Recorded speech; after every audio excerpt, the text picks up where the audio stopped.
Teatri Bylis ka nisur sezonin e ri teatror. Shfaqja e parë e këtij sezoni ishte komedia Klani të divorcuarve me Regjita Andja Xhunga, e cila ka mbushur plot sallën e teatrit Bylis.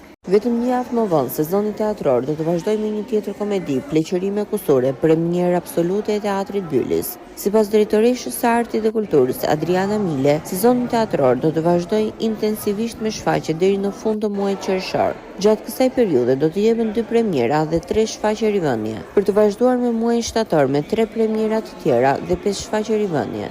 Sipas drejtoreshës Adriana Mile, shfaqjet e këtij sezoni janë përzgjedhur nga një juri me emra të shquar të skenës dhe kinematografisë shqiptare, si Ndriçim Xhepa, Luiza Xhovani, Alfred Rebicka, Myzafer Zifla dhe Adriana Mile. Shfaqjet e përzgjedhura u kualifikuan pas thirrjes së hapur që bëri Drejtoria e Artit dhe Kulturës për mbështetje financiare të produksioneve teatrore, numri i të cilave ishte i konsiderueshëm, 12 premiera dhe 10 rivënie.